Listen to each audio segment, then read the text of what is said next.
Shalom a todos nós, queridos, que estão conectados aqui no Beit Peniel, nosso canal, e eu sou Rabino Naftali.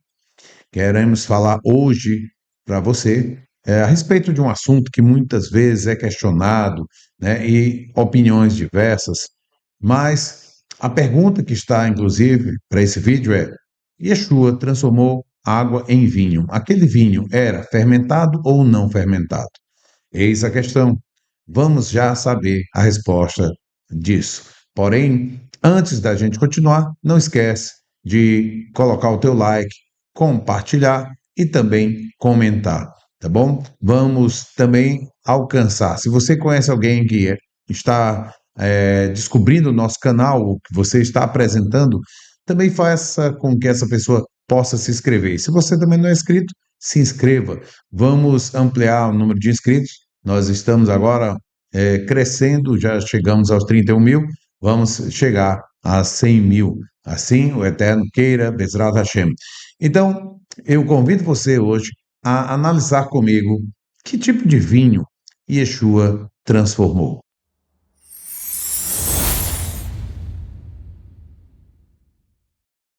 Muitos têm dito logo de cara, né? Não, aquele vinho era um vinho não fermentado. E aí tratam de pensar, né, que Yeshua disse, cuidem do fermento, né, dos fariseus, que muita gente tem que entender que fariseu não é sinônimo de hipócrita, fariseu não é sinônimo de pessoas más. Fariseus era uma escola, ou pelo menos um segmento, um movimento de homens que estudavam a Torá e ensinavam a Torá para as pessoas leigas, analfabetas, e elas estavam aprendendo a Torá. Surge o movimento farisaico no período de Esdras, quando não havia o templo, né, que eles ainda estavam reconstruindo, e aí surge também o movimento sinagogal. Então, entendam como os fariseus não sendo algo ruim, mas que foi bom. Porém, hipocrisia existe em todo segmento, principalmente dentro dos segmentos religiosos. Não importa qual seja, você vai encontrar hipócritas, tá certo? E aí dizer que uma classe é hipócritas, vai pensar, se chegasse no mundo cristão, quer seja padre, dissesse padres são hipócritas, eu poderia generalizar isso? Pastores hipócritas, eu poderia generalizar isso? De maneira alguma. Então você tem que ver no contexto de que Yeshua, quando chamou alguns de hipócritas, porque eles estavam ensinando algo, mas não fazendo, não vivendo, e por isso foram chamados de hipócritas. Mas nem todos eram assim. Então veja bem, quando nós analisamos agora esse texto, tá, de vinho, ele tem fermento ou não fermento? Aí traz um outro texto, mas em Páscoa, em Pessah, né, o pão tinha que ser sem fermento. Porém, analise que o vinho era vinho, tá? Para se tomar. E não porque Yeshua tinha dito, não tome com vinho. Não, isso era uma celebração que já vinha desde a época de Moshe. Então não havia a proibição de vinho. Lá em Devarim, nós vamos encontrar, inclusive, o Eterno enviando, levando o seu povo a fazer um dízimo que eles mesmos comiam, tá certo? E esse dízimo, o Eterno diz: olha, se você mora longe da cidade ou do lugar onde eu vou fazer residir o meu nome, que hoje sabemos, Jerusalém, onde está o templo, ali o Eterno disse: vocês, se estiverem longe, então vendam tudo que vocês estão levando aí e comprem lá. Pode ser o bezerro, também o vinho, ok? E ele disse que quando chegar lá, vocês podem comprar vinho ou outras bebidas inebriantes. O Eterno nunca teve, vamos dizer assim, uma proibição àquilo que era inebriante, mas o que o Eterno sempre regulou e trouxe para o seu povo é uma coisa chamada equilíbrio. Lembremos que é pecado a bebedice e também a glutonaria.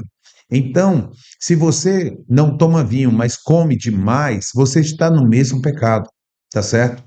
Então, para que você entenda que sempre o Eterno tratou de equilíbrio. Se você não tem condição, eu vou mostrar um texto. Se você tem fraqueza para o álcool, você não pode tomar álcool. E eu vou lhe apresentar onde está isso escrito e quem falou sobre isso, tá certo? Então fica até o final do vídeo, porque eu vou te provar, muito usando alguns textos aqui, da própria palavra e entender o contexto do que Paulo disse, que não vos embriagueis com vinho, mas enchei-vos do Ruach HaKodesh, do Espírito do Santo. Por quê? Porque tem algo aí. Então, assim, quando a gente faz uma pesquisa profunda, a gente vai descobrir algo que nós precisamos ter por base para entender o que Yeshua fez quando transformou a água em vinho. E que vinho era esse? Então, se você vai para Efésios, no capítulo 5, lá no verso 18, é exatamente esse texto que eu estou recitando agora.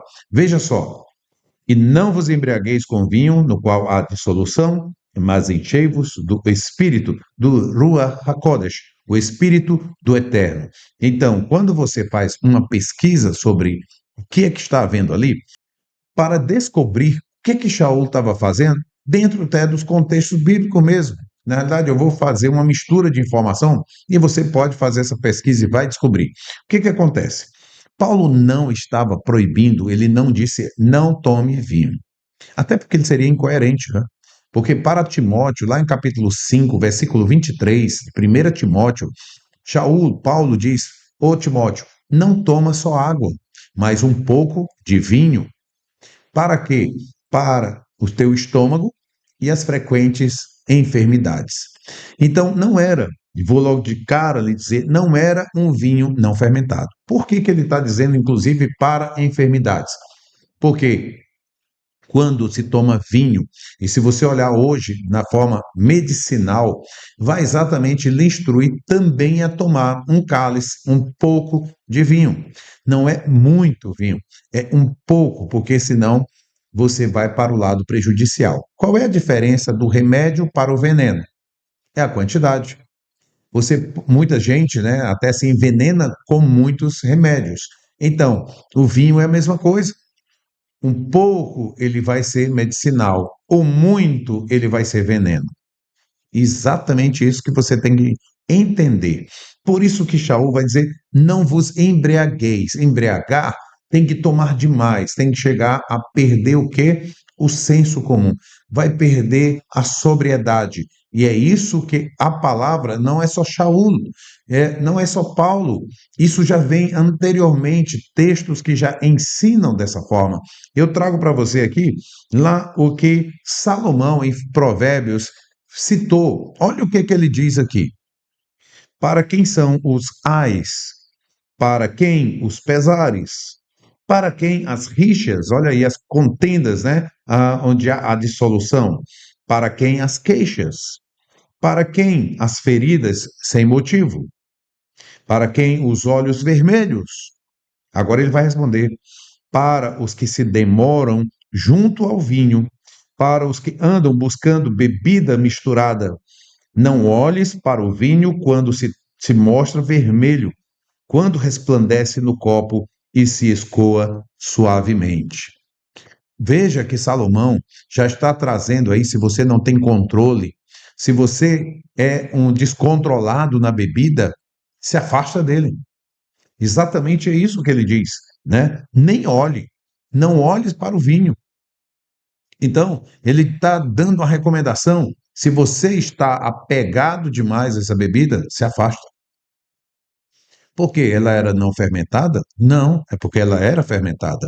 Se Shaul diz ali, não vos embriagueis com vinho, ele não está dizendo não bebeis vinho, mas ele diz não vos embriagueis. Se era possível se embriagar, é porque era fermentado. Veja que as palavras de Yeshua diz o seguinte: veio João Batista, né? Yohanan, o imersor, que não comia, não bebia. E vocês diziam, tem demônio. Mas vem o Filho do Homem, que come e bebe, e vocês dizem, ele é beberrão e glutão. Mas aí deixa eu lhe perguntar, chamariam Yeshua de beberrão porque bebia água? Beberrão porque bebia um vinho sem fermento ou um suco de uva? É lógico que não. O costume judaico é porque as pessoas têm mania de querer trazer para a sua religião, no contexto ocidental, e achar que é assim. O costume lá no mundo do Oriente Médio, em Israel, é costume tomar o vinho puro, vinho mesmo, vinho tá fermentado. Sim. Por quê? O vinho, ele tem, além de ser medicinal, que a gente vai ver vários casos, ele também é uma bebida que tem uma bênção diferenciada. Você sabia disso? No mundo judaico, qualquer coisa que você vá beber, você vai ter uma bênção, por exemplo, água, ou quem bebe refrigerante, quem toma suco, você vai fazer uma bênção que nós chamamos de shechakol. Por quê? Porque o final dessa bênção, né, a bênção ela aparece, ela se iguala no início, Baruch ata Adonai Eloheinu melech haolam, shechakol nihya bidvaro, que diz que tudo ele criou por sua palavra. Então, essa bênção ela é dada para beber água, suco, outras coisas. Mas quando é o vinho, a gente termina ela como Boré Perei Hagafen, tá bom? Que criaste o fruto da videira. Olha só, como isso é lindo, é diferente. E nós utilizamos o vinho para um kiddush, uma santificação. O que é que a gente toma? Um cálice, uma taça, e ali naquela taça não é para ficar, como diz Salomão, se demorando próximo ao vinho, não. É uma taça para, através daquela taça, a gente fazer uma brahá, uma bênção, uma santificação. Então, não é algo que a gente possa dizer, isso é demônio. Não, gente, para com isso, tá certo? A palavra tem muitos ensinamentos que diz assim, tá triste, toma um pouco de vinho. Paulo recitando a Timóteo, mas a recomendação é não vos embriagueis. Eu não estou aqui trazendo para ninguém o ensinamento de que agora beba. Longe de mim. Quem me conhece sabe. Quando eu tomo um vinho, é esporadicamente, tá? E por que eu estou ensinando isso? Para que você seja livre. Porque não adianta você colocar prisões para as pessoas onde a Bíblia não botou, tá certo? A liberdade é assim.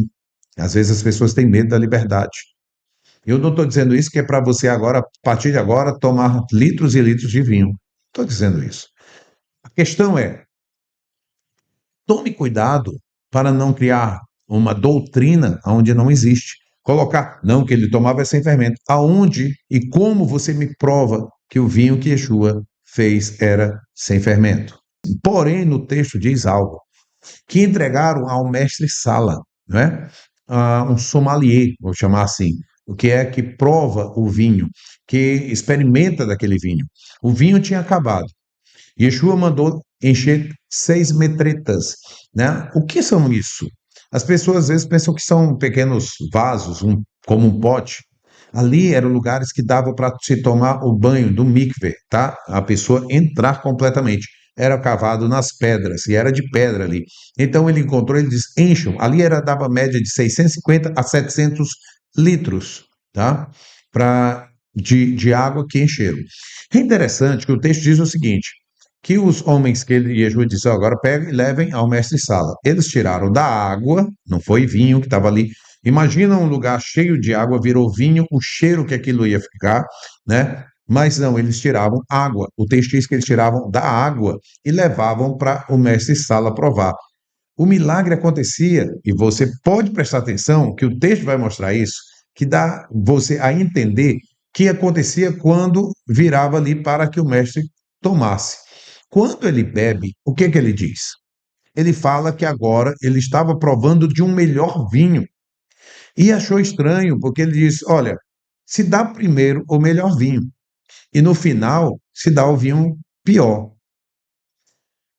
Por que fazia isso? Veja bem, você compra o melhor vinho, é o vinho mais caro, não é isso?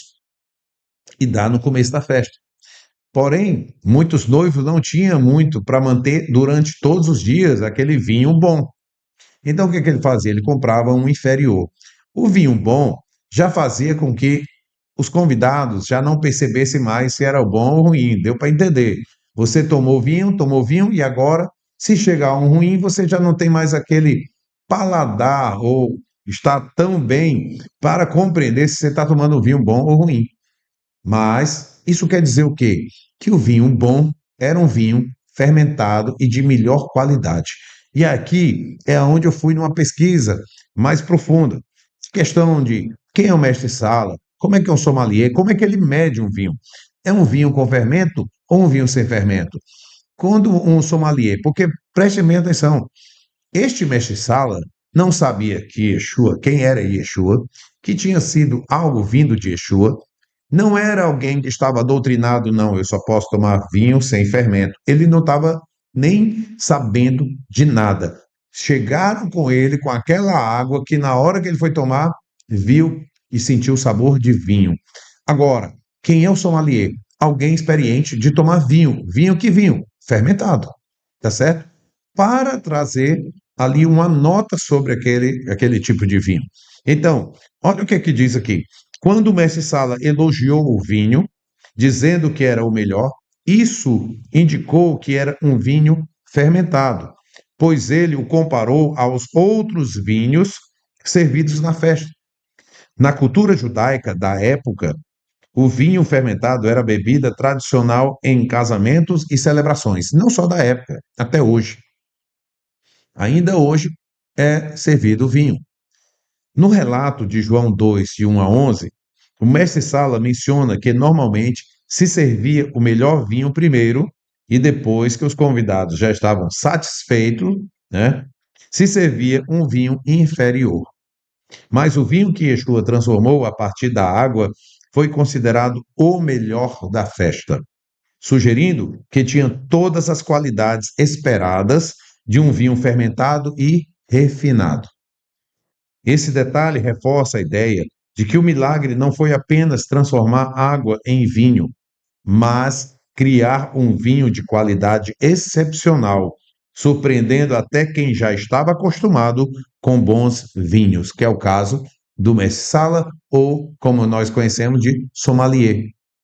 Ele tomou, experimentou e ele disse: "Este aqui é o melhor vinho". Vinho, na cultura judaica, simboliza alegria. Para aquele casal, que eles tenham, né, muita prosperidade e alegria. Sim. E aí, Yeshua traz isso, tá, para que eles possam, nessa festa, continuar a festa, porque tinha acabado o vinho, e ainda mais com grande, vamos dizer assim, pompa, né? Porque, uau, esse casal aí, quem sabe qual era o poder aquisitivo deles? Talvez quase nada, mas aquilo surpreendeu aquele mestre-sala em perceber que estavam também servindo um melhor vinho. E ele não sabia de onde vinha, né? Ele não sabia o que tinha acontecido.